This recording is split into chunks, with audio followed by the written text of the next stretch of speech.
The Cape Cod Railroad has been around in one form or another for many, many years, actually dating back to the 1800s. My name is Andrew Eldridge. I'm a fireman on the Cape Cod Central Railroad here. We're sitting on the 1201. I'm just going to show you a little bit of what the engineer does. Right over here we have the air brakes. Both of these valves control. This one just controls the ones on the engine, where this one controls the whole train. Right up here is your horn. And you also have your bell right here. These ones right here control your speed, the engine speed. This is your throttle. Your reverser goes right in here for quarter reverse. Your gauge is right up here for your speedometer, and this shows what your electrical output is. The engine actually runs on, it's a diesel electric locomotive, 1200 horsepower. There's a big diesel engine, and that turns an electric generator, which actually there's motors on each of the axles. That's how we move the engine. All aboard! On our outbound trip, we passed by the tour train. As you can see, it's loaded with kids having a great time, as well as the conductor who waved at us as we passed by. There is no shortage of spectacular scenery you can enjoy from the Cape Cod Central Railroad. Hey, speaking of food, what's for dinner, Chip? What are we having tonight, Chip? It's a chicken chasseur with diced tomatoes, mushrooms, tarragon. Then we have our haddock franchise with shrimp, and we have a shrimp beurre blanc to go on top of that. We got roast pepper tenderloin with our mushroom Beaujolais sauce. So it's that, topped with Bearnaise, the Bearnaise sauce we made earlier. And we have grilled asparagus to go over that.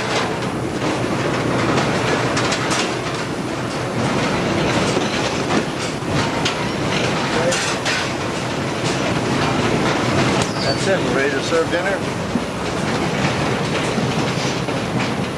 Plates are arranged, garnished, covered, and stacked on the serving trays for delivery to the awaiting guests in the dining car. You know, Randy, it's like working in an art place. Yeah.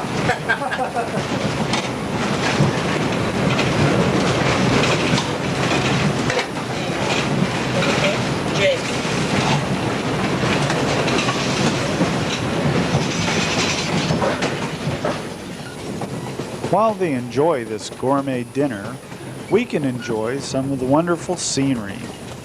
Completed in 1933, the Sagamore Bridge is one of 3 bridges spanning the Cape Cod Canal, which itself was completed in 1914. You'll be seeing West Barnstable Village, and the station you see there, built in 1912, is about to be restored to its original condition by the Cape Cod chapter of the National Railway Historical Society. And you see on the right of that, you'll see a green baggage car, and in that baggage car, a very elaborate scale model railroad. They built their model railroad in a railroad car. How about that? And now we're about to cross Route 6A. This is Old Kings Highway. This was once an Indian trail, and then it became a stagecoach road. In the early days, it could take as much as 3 days to get from here to Boston by stagecoach, and it was no fun at all because they didn't have a railroad. 5,000 acres of it, the second largest salt marsh on the East Coast. The largest is in Chesapeake Bay. The land out there you see is called Sandy Neck. Beyond it is Cape Cod Bay, where the Pilgrims sail.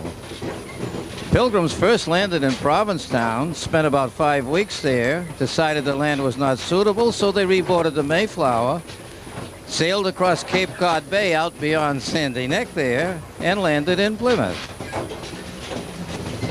In the early days, the settlers tried to use this salt marsh for cattle feed without much success, and it was once used to pack glass products for the famous Boston and Sandwich Glass Company.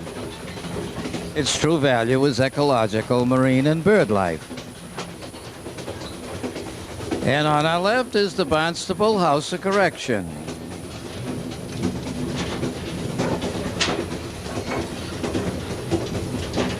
I'd rather be on the train.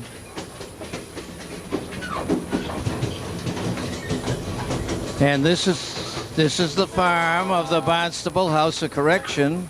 It's manned by the inmates, and its production is consumed by inmates of the House of Correction and other state institutions. You can see they'll be eating a lot of corn this year.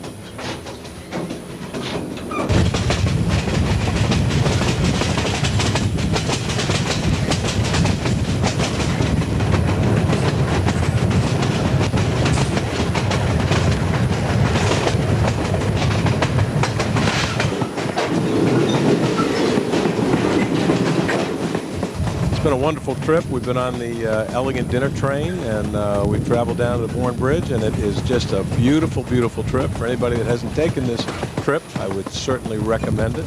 I'm a resident and have lived on the Cape all my life. It's the first time I've ever done anything like this, and it gives you a whole different view of Cape Cod and a whole different view of some of the beautiful things that are here for us to all to appreciate. So I would certainly recommend anybody that has not done this to take a trip on this train.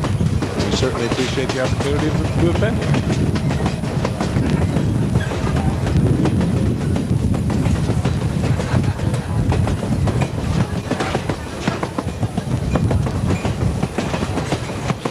Hi everybody, how are you? Boy, what a great time we had tonight on the Cape Cod Dinner Train. The meal was great, the scenery was beautiful, and as a Cape Cod resident, I saw things today that I had never seen before. They're just really stunning. I highly recommend it to anybody. Arriving back at the station in Hyannis, we were fat and happy and completely relaxed. A throwback to the days of old, the Cape cod Central Railroad reminds us of a simpler time, a time when we had the time to enjoy life and good company.